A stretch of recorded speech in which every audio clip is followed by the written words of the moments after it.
Aksayan, magkakabit tayo ng dual horn sa Honda TMX Supremo. Pwede siya ba? Ito yung stock horn niya. Dito natin ilalagay yung kanyang relay. Yan. Para maging malakas yung ating busina. Dito natin siya ilalagay, yung pinaka-apakan niya, yung crash guard. Kabilaan. Saktong-sakto yung kanyang yung butas. Ipoporma namin to kasayang kabilaan. Tapos yung wiring niya, ito. Gagamitan natin siya ng i-terminal. Tapos yung lagi natin ginagawa, naka body ground na yung kabila. Gamit tayo ng i-terminal saka ng relay terminal. Yung ganito. Ipoporma namin yun, wala tayong kukuning negative. Nasa body ground yung negative. Positive na lang yung lalagay natin na dalawa. Ito, tsaka ito, magduduktong na to. Ito na yung pinaka negative. Kukuha yung negative sa body ground. Pag nakaporma na ng kabilaan, babalikan namin kayo. Ito na kasi naipwesto na natin. Ito na siya. Pinasok lang natin siya rito kasi yung kanyang yung crash guard. Ayan siya. Ngayon ito na yung nakalagay natin na ground. Ito yung maliit na to Ito. Ayan. Tsaka ito yung isa. Ang una natin gagawin, i-test natin yung ground kung talagang maganda yung ground na nakuha niya.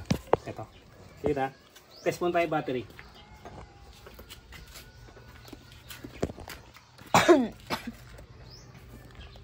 Ito yung battery natin, kailangan pumareha siya rito. 12.8, 12.9. 12.8, 12.9 Tapos puntahan natin tong isa. Dito muna tayo. Ito siya, ito yung ground Tutok mo yung ground, ito. Ito yon, pupunta rito, yung i-terminal.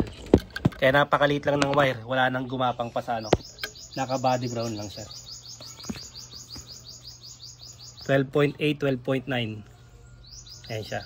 12.8, 12.9. Tapos, hawakan mo to, lilipat ko sa ito, tutok mo muna sa kabila.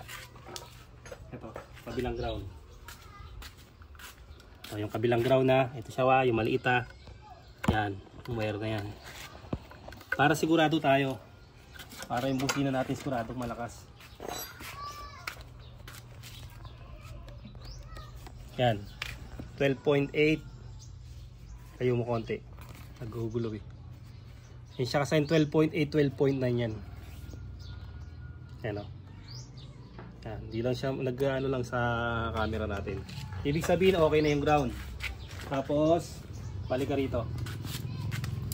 Kukunin natin yung dalawang positive. Ito na siya. Ito yung positive ng kabila. Ito yung positive naman dito. Kaliwat kanan na positive. Pagsasamahin natin yan. Sasamahin natin yung positive. Tapos yung busina natin. Ito yung busina natin. Ito yung nanditong busina natin na hinugot natin Ito yun. Ito yun Ilalagay natin sa 85 at 86 ng relay. Kahit magkabaligtaran siya. Lalagay natin yung dalawa 85, 86. Sigurado natin papasok sa pinaka niya pinakatanso niya. Baka mamaya sa gilid lang siya napasok Hihina ang ating yan. Kabilaan. Dito natin nilagay sa ignition coil Dito natin tinurnilyo. Tapos ito yung natin susunod natin yung 87 nasa harap. Yung nasa harap 87. Hindi yung sa gitna. Ito wala na to. Kahit 4 pin gamitin nyo rito pwede. Ilalagay natin to rito Ito siya 87 sa may harapan.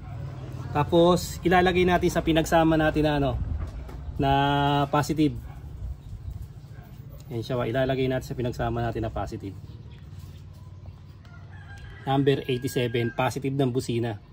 Kung mini driving light naman, number 87, ganun din. Yung common naman. Ito siya, dito natin siya ilalagay. Tapos isa na lang yung natitira. Ang natitira na lang dito, ito, yung number 30. Kita nyo simpleng-simple lang. Simpleng-simple lang mag-relay. Ito. Yung number 30, ilalagay natin sa dulo. Dulo ng relay, yun ang number 30 dito. Ang palatandaan niya yung hawakan. Ito siya yung dulo Yung gitna wala na yan. Tapos ipoporma natin siya papunta roon sa may battery. Ito kailangan na natin dito ng fuse. Yan, 15 ampere. Ito siya Yung makapal na wire ha, wag yung ano. Kung may ceramic socket gamitin nyo. Yung makapal yung wire, hindi yung nagpupulbos. Mapapadali yung buhay ng battery. Ito papupuntay natin sa positive ng battery to. Yung number 30 ng ano ng relay. Dito tayo sa kabila. Ito. Yung mali yata yung pinaggapangan. Sa taas natin papadaanin kasi baka masira yung wire nya rito. Sa ibabaw.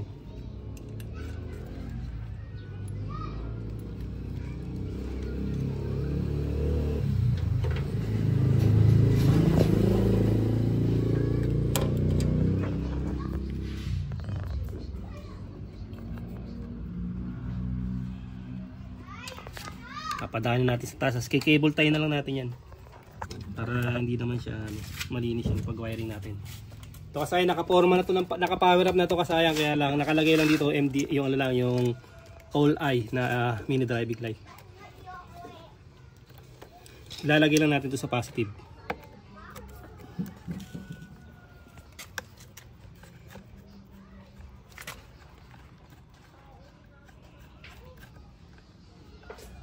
Kung tayo ng pantusok, lulubog yun na natin eh. Hirapan tayo maglagay dito. Uy, tanggal agad ah. Baka lumubog yung ano natin. Kuha ka ng maliit na pang ano. Hindi kakasya.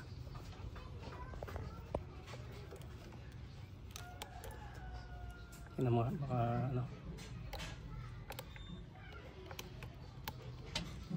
Yan, naharang ba? Opo. Yan, para hindi siya tumulak pa loob.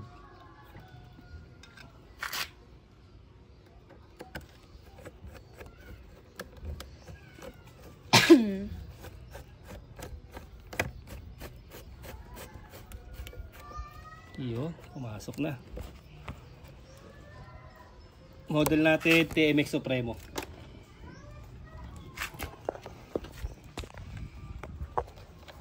Hanapan natin na magandang pwesto yung kanyang fuse. Saan natin siya i-cable tie. Ito lang siya kasaya na. Basta madali nyo lang makikita yung fuse para pag halimbawa nagka-grounded, pumutok yon, madali siyang mapapalitan. Ito, tataas lang natin yan. Cable tie na lang natin yan para maganda. Testing na natin.